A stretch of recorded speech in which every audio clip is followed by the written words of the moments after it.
आपण पाहतोय की महाराष्ट्राचं जे सर्वात महत्वाचं समजलं जाणारं श्री मच्छिंद्रनाथ संजीवनी समाधी महोत्सवाचा जे आहे त्या महोत्सवाला सुरुवात झाली। आपण पाहतोय की या मच्छिंद्रनाथ देवस्थान ट्रस्टचे विश्वस्त आमदार सुरेश अण्णा देसाई सकाळपासून ते या महोत्सवाचे दर्शनासाठी स्वतः या ठिकाणी जे भाविक भक्त आहेत त्यांचं नियोजन करतात।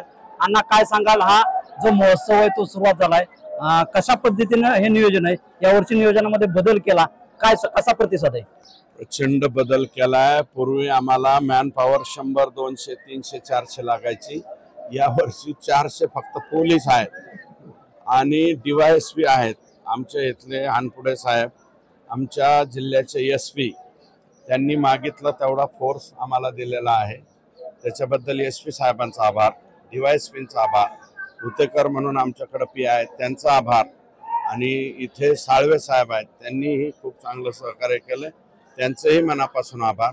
आणि ही मॅन पॉवर जी आहे, दुसरी सातारा जिल्ह्यात आम्ही 200 मॅन पॉवर या ठिकाणी बोलवली, आणि मंदिराच्या आतमध्ये जवळपास 900 ते 1000 लोक मंदिराच्या आत दर्शन रांगेला जे लोक जातात त्यांना काढायला लागतात। म्हणजे मॅन पॉवर 1500 ते 2000 पर्यंत गेली।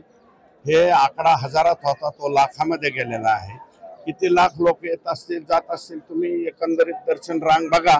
सकाळी 12 वाजता ही दर्शन रांग चालू झालेली, आणि उद्या सकाळी म्हणजे 12:30 म्हणजे 12:30, कारण अर्धा तास मागच्या वर्षीचं उठणं काढायला लागतं। 12:30 वाजता आम्ही ही रांग चालू केली, आणि उद्या सकाळी 6 वाजेपर्यंत। एवढ्या तासामध्ये किती लोक येत असतील ते तुमचं तुम्हीच ठरवा। 18 तास, 17.5 ते 18 तास। आता समाधी मंदिरासाठी सुगंधी लेप तयार केला जातो लावण्यासाठी, साधारण किती लेप हा तयार केला जातो? त्याची गणना नाही, 70 ते 80 लाख रुपयाचा, 70 ते 80 लाख रुपये किंवा 1 कोटी रुपयाचं जातात, आणि ते बी भक्तच आणून देतात, आमचं नाही, काही लोक आणून देतात।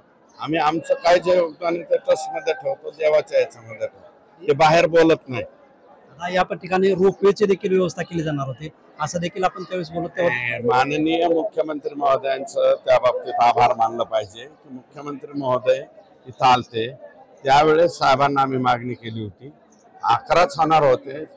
तसं ह्या रोपवेच्या मागणीच्या मी आमचं देवस्थान ट्रस्ट, शेजारचं देवस्थान ट्रस्ट, तिथले जे सरपंच आहेत, मला वाटतं ट्रस्टचे अध्यक्ष आहेत तेच आहे मरकड, आणि तिथले आमदार मोनिकाताई राजळे यांचा पण पाठपुरावा होता। परंतु इथं आल्याच्या नंतर त्या दिवशी त्यांनी इथून गेल्याच्या नंतर आम्ही कोणी सांगितलं नाही, फक्त निवेदन दिलं, त्यांनी लगेच फोन लावला गडकरी साहेब, 11 मंजूर होत आहेत, 12वा मंजूर होत आहे, आणि मच्छिंद्रनाथांचा एवढं सांगितलं। मच्छिंद्रनाथ आणि कानिफनाथ, आम्हाला वेगळं कोणीच नाही, कानिफनाथ बी आमचाच, मच्छिंद्रनाथ आमचाच। आमची टोपी पाहिली का, इकडून चैतन्य मच्छिंद्रनाथ असतो आणि इकडून कानिफनाथ असतो। आम्हाला काय, येणाऱ्या भाविक भक्ताला बिलकुल बॉर्डर, जिल्ह्याची बॉर्डर, तालुक्याची बॉर्डर मान्यच नाही। जो इथं दर्शनाला येतो तो कानिफनाथला जातो, जो कानिफनाथला येतो तो इथे येतो, जो वृद्धेश्वराला दर्शनाला जातो तो इथं येतो, इथं जे येतो तो वृद्धेश्वराला जातो। हे जिल्ह्याची बॉर्डर, तालुक्याची बॉर्डर भाविक भक्ताला मान्य नाही, आणि इथं येणारा भक्त जो आहे महाराष्ट्रातला आहेच, संपूर्ण भारतवर्षातला आहे। तेव्हा आता आणखी एक इच्छा आहे ती राज्याच्या मुख्यमंत्र्यांच्या पुढे मांडलेली, आमचे बद्रीनाथ महाराज आणि आमचे रामदास महाराज काय ते आज आमच्यामध्ये राहिले नाही, परंतु आमच्या गडाचा दसऱ्याचा मेळावा शुभारंभ ह्या दोघांनी आमचा केलेला आहे, बद्रीनाथ महाराजांनी, रामदास महाराज। तर बद्रीनाथ महाराज आणि रामदास महाराजांचं स्वप्न आहे चलो मच्छिंद्र गोरक्ष आया।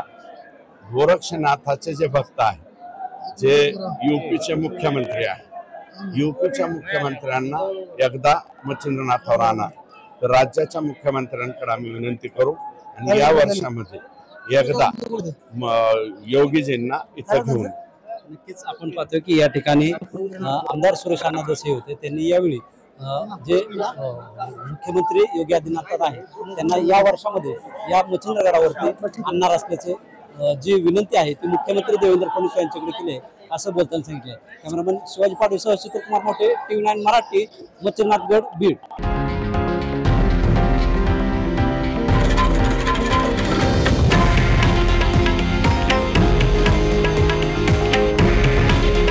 हे आहे देशातील नंबर 1 न्यूज नेटवर्क आणि आपण पाहत आहात TV9 मराठी. काळजी तुमची, हित महाराष्ट्राचं.